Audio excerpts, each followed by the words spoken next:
If you're gonna trim your hair, please listen closely, listen carefully, okay? If you're trimming your hair, I don't want to see scissors that you use to cut paper. I don't want to see the scissors that you use in your kitchen. I don't want to see the scissors that your kids play with. Hello everybody, welcome back to my channel. I am JC, if you are new here, from JustLostJC here, or whatever.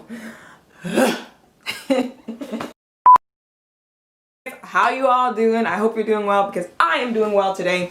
This video I'm talking about trimming, and I'm actually very excited to talk about this because you guys know trimming is my life. It had been my life for the past 2 years when I was trimming every single time I did my hair straight. And then I had this setback, which if you are new here, I used a product I shouldn't have used. My hair was looking like this. It was looking chef's kiss because I had been using this oil that I'm currently selling.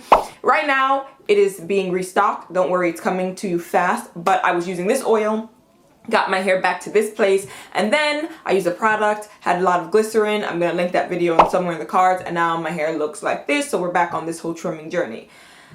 That is the brief summary. That is a brief recapitulation. So trimming is something that's very important, especially now for me. So I wanted to do a video showing you guys how I trim my hair, the method that I use. So I'm gonna hop right into the tools that I like to use for my hair. So if you're gonna trim your hair, please listen closely, listen carefully, okay? If you're trimming your hair, I don't want to see scissors that you use to cut paper. I don't want to see the scissors that you use in your kitchen. I don't want to see the scissors that your kids play with. You need to get some hair shears, okay? Get some hair shears. So these right here are some hair shears. I've had these for a while. It's probably time to replace. The thing about hair shears is that I think people said that they can last about a year, maybe 2 years, I don't know. But I think people say try and replace them every year. So it's about that time where I need to replace. But the fact of the matter is, that being said, they're still hair shears. And that is exactly what we need. So I like to use hair shears. For me personally, I like to moisturize the end of my hair. Even though I'm going to be chopping some of it off, I still really like to moisturize. So I like to use some kind of shea butter, some kind of oil, some kind of lotion and stuff when I'm trimming my hair, just to get it as smooth as possible. So I'm going to do the method now. So I'm going to be including some clips in this video so that you can actually see what I'm doing. And then I'm going to talk about the schedule and how often I trim. But I just wanted to get into the mechanics of it straight away.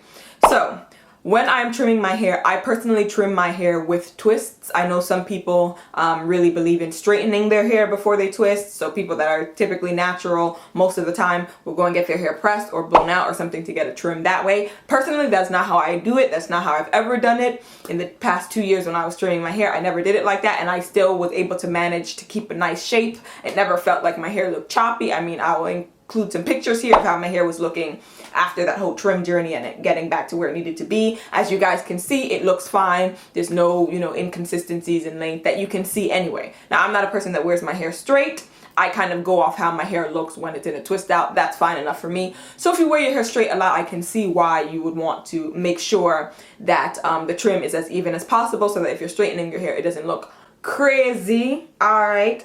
So if that's something that you do, that's for you. But for me personally, I trim my hair when I'm twisting my hair. So when I twist my hair, at the moment I'm twisting my hair, I twist it when it is wet. So I twist my hair. When I get to the bottom, I like to use an additional amount of cream. The bottom is the oldest part of the hair, so I want to keep it as moisturized as possible. As you know, the bottom's where you have not only the what's it called, just a lot of the bottom has a lot of crinkum crankum. So you're gonna have split ends, you're gonna have single strand knot, you're just gonna have the oldest part of the hair. You're gonna have a lot going on in the end. So it's good to trim in general, but I like to definitely trim now because of what I'm going through. So when I get to the end of the hair, I like to apply some sort of lotion. I personally also like to go in with shea butter, okay? And I like using oil as well. Sometimes it depends, but definitely some kind of butter. Definitely shea butter at the moment. So I apply that to the end, like to smooth it out as much as possible. I twirl it around my finger. Now the twirl is important because you're getting it smooth. If you have hair like my own, that's 4B, 4C, you know our hair could be a bit kinky.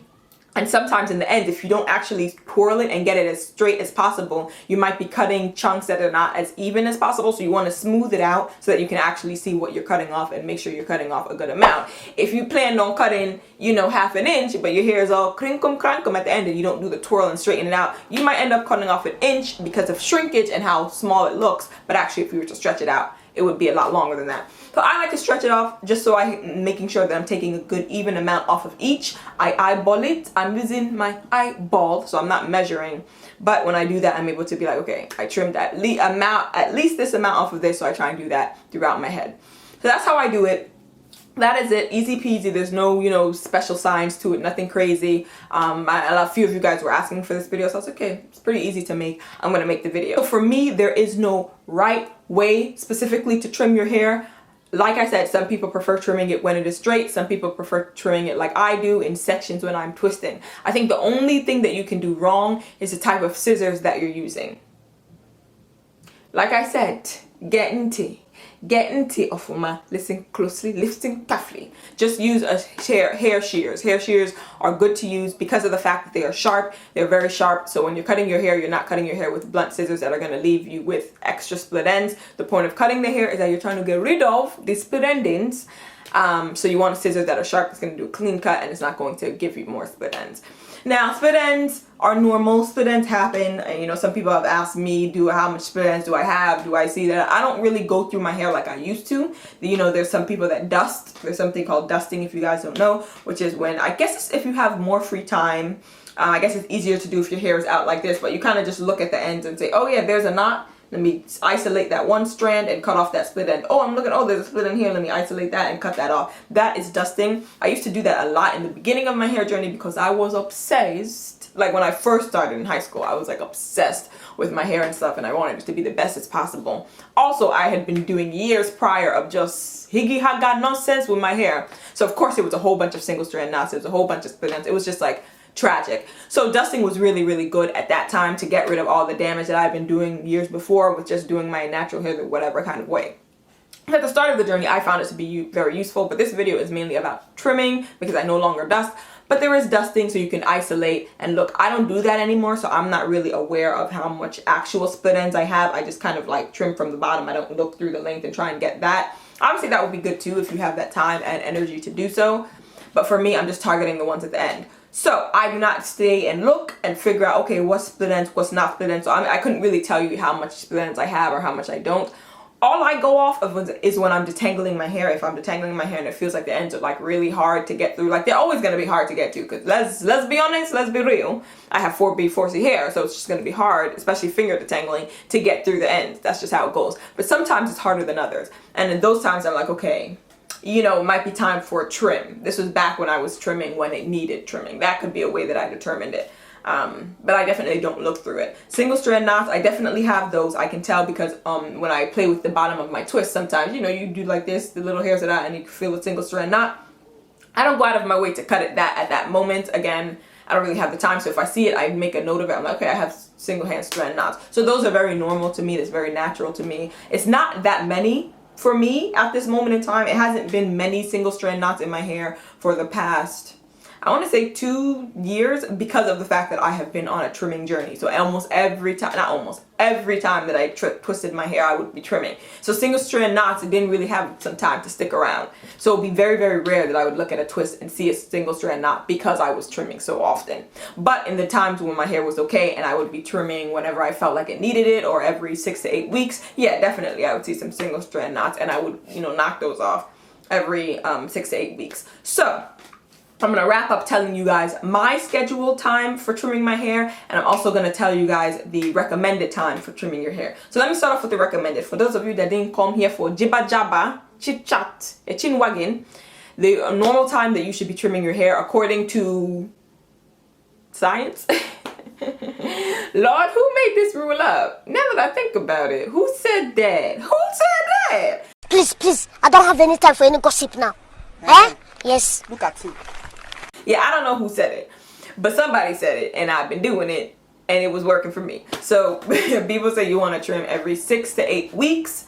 That is the recommended, but for a lot of people, myself included, at the time when my hair was doing all right, that was a bit too often for me. So I would do it every 3 months maybe, you know. Sometimes if I was doing really good with my hair, because I was really protective styling and doing all those things, I could go for as long as, you know, maybe half a year. So 6 months, every 6 months trimming, so twice a year. But it was a more substantial trim. Let's say like now I do maybe half an inch when I trim but then it would be like maybe an inch, you know. But yeah, that is something that I could do back then. So it all depends. You want to kind of take care of your hair and figure out, you know, if I'm doing hairstyles where it's out more, I might need to trim more. If I'm doing more protective styles, then I might not need to trim more. If I'm doing styles that are gonna lead my hair to matting and tangling, I might need to trim more. If I'm not, I might not. So you kind of want to play it by ear, but I know the general consensus is 6 to 8 weeks, but I also know a lot of people that said that is way too often. Their hair doesn't need it, they're trimming for no reason because their ends are actually chef's kiss. Like I said in the beginning of the video, I suffered a setback, and I had a setback also 2 years ago due to iron deficiency. If you're new here, you don't know that, but iron deficiency, and so my hair was a bit thinner than it usually was, and I noticed, and I was like, I don't like this. So once I got everything back on track, I started getting on top of my oil game. I started using my tea rinses and getting my scalp game up. My hair was growing, and I could see the thickness at the roots. Now the thing is, once your hair has broken up, I don't know when people say you have split ends, oh, repair split ends. I've never seen it. I've never seen a product that can glue together what has been unglued, my dear. So I just prefer to cut it off. The same with if your hair has thinned, if you've had major shedding, there's no way that that is going to fill in from the bottoms. Like, it's all going to have to come from the root and even out. Now you can hang on to that thin hair at the end and you'll just have really thin ends and a thick roots. That's not the kind of look that I'm going for. That's not the kind of look that I enjoy. Okay? In fact, I hate it. In fact, I despise it. In fact, it really annoys me. I disdain. There's disdain in my heart for that kind of look. That's not the kind of look that I like. So instead of doing a big chop, which a lot of people would do a big chop, I didn't because it was a hunch in my head. I wasn't sure if it was thin, if I was making things up, if my hair was always like this and I didn't realize. So for me, I let it grow out. And actually that was quite encouraging because seeing the roots thickening and seeing the noticeably thinner ends, I'm like, okay, yes, what I'm doing is working. What I thought was happening. Everything's back on track. My oil is banging. My scalp is banging. So it really was encouraging to me. So I was trimming off little by little. So in that 2-year span, my hair got back to normal. Oil plug in, please.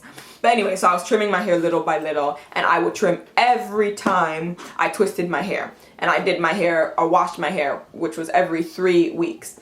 So every 3 weeks is when I do my wash day routine and then twist my hair back up, and I would be trimming when I twisted.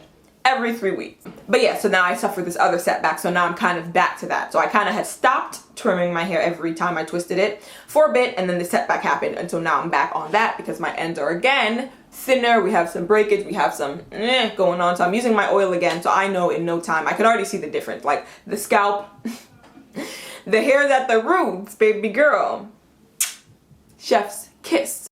That's basically all that I have to say about that. I'm trying to think, yeah, if there's anything I left out, but no, I think that's all, yeah.